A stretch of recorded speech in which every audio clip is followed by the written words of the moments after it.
Subscribe now and press the bell icon. Never miss an update. Subscribe now and press the bell icon. Bollywood की इस नई bulletin में आप तमाम का स्वागत है, इस्तकबाल है और मुझे आशा है कि आप तमाम बखैरियत और आफियत से होंगे। पिछली मरतबा बॉलीवुड की बुलेटिन में हमने फरहान साहब का जिक्र किया था। जब भी फरहान साहब सिनेमा हॉल की स्क्रीन पर आते थे तो सिनेमा हॉल में बैठे हुए तमाम उनके लिए तालियां तो नहीं बजाते थे लेकिन गालियां जरूर देते थे, क्योंकि फरहान साहब की अदाकारी एक नुमाया अदाकारी थी और काबिल तारीफ अदाकारी थी।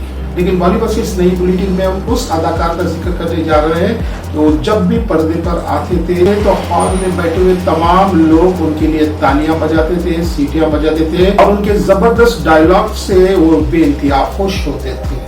आज हम जिक्र करने जा रहे हैं उस अदाकार का, उस एक्टर का जिन्होंने अपने डायलॉग डिलीवरी की वजह से काफी मशहूर हुए और रहते दम तक उन्हें किंग ऑफ डायलॉग के नाम से याद किया जाता था। और आज भी जिन्हें सिनेमा का बेइंतहा शौक है, राजकुमार साहब को आज भी डायलॉग किंग के नाम से याद किया जाता है। राजकुमार साहब की आवाज में वो जादू था, वो कशिश थी कि देखने और सुनने के काबिल थी और वो हमेशा अपने डायलॉग को बड़ी ही संजीदगी से और बहुत ही पूर्वाकार आवाज देकर डायलॉग अदा करने का अंदाजा बहुत ही निराला था और सबसे जुदा था। जब भी डायलॉग अदा करते थे तो सबके दिल में उनके डायलॉग उतर जाते थे। 1956 में बी आर चोपड़ा की एक मशहूर फिल्म जिसे पहली मल्टीकास्ट स्टार फिल्म कहा जाता है और वो फिल्म थी वक्त। वक्त के डायलॉग आज भी लोगों की जुबान पे है।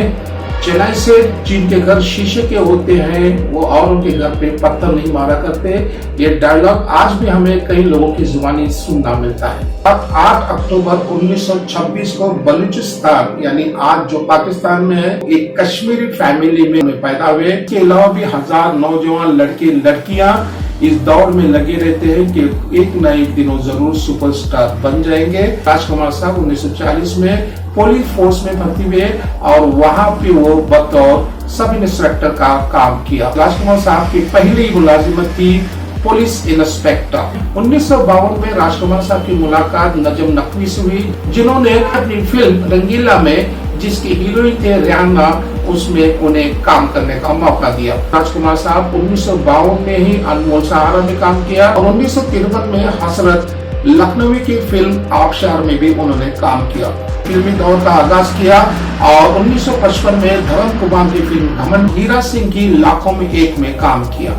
लेकिन राजकुमार साहब की जिंदगी में एक नया मोड़ आ गया और उन्होंने सौरभ मोदी की तारीखी फिल्म नौशेरवा ने आदिल में 1957 में काम किया। इस फिल्म की हीरोइन थी माला सिन्हा। इसके बाद राजकुमार साहब के लिए फिल्मी दुनिया के दरवाजे खुलते गए और उन्होंने भारत की सबसे मशहूर फिल्म जिसे महबूब खान ने बनाया था 1957 में और फिल्म का नाम था मदर इंडिया, जिसमें सुनील दत्त भी थी, नरगिस भी थी और ये फिल्म को बॉलीवुड की दुनिया में एक बेहतरीन फिल्म करार दिया जाता है। फिल्म के बाद राजकुमार साहब के लिए फिल्मी दुनिया के दरवाजे खुलते गए और उन्होंने और ये फिल्म इतनी मशहूर है कि जब भी ये फिल्म टीवी स्क्रीन पे आती है तो सब लोग इस फिल्म को देखने के लिए बेताब होते हैं। दत्त और नरगिस करीब आते गए और एक आग के हादसे में सुनील दत्त साहब ने नरगिस को बचा लिया, जिसके बाद उन्होंने जिंदगी भर एक दूसरे का साथ देने का वादा किया और मरते दम तक नरगिस दत्त ने वो वादा निभाया।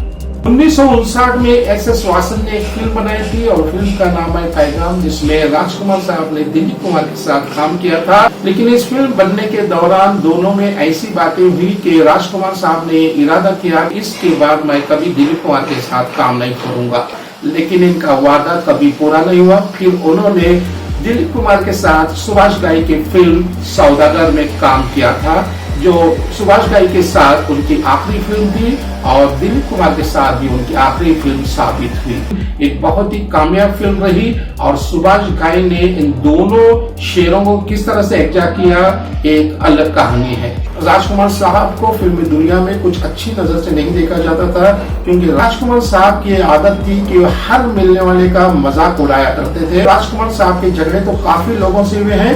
एक ईगो था, एक उनमें एतमाद था कि मेरी फिल्मी दुनिया में दिलीप कुमार के सिवा कोई दूसरा अदाकार नहीं है और ये सब नाचने गाने वाले हैं, जिसकी वजह से फिल्मी दुनिया के कई एक्टर्स उनसे नाराज रहा करते थे।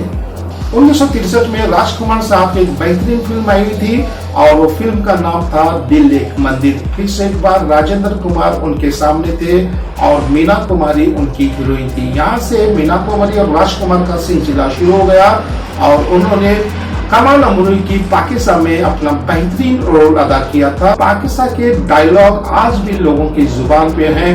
राजकुमार साहब ने नीलकमल जैसी एक मशहूर फिल्म में काम किया और उस फिल्म में उनका नाम था चित्रसेन। के अलावा 1970 में एक दूसरी मल्टी स्टार्ड फिल्म आई थी और उसका नाम था हीर रांझा। इस फिल्म में राजकुमार, प्रिया राजवंश भी थी और ऐसे कई नामों सितारों ने इस फिल्म में काम किया था। इस फिल्म के तमाम डायलॉग शबाना आजमी के वालिद कैफी आजमी ने नज़म में लिखा था, पोइट्री में लिखा था।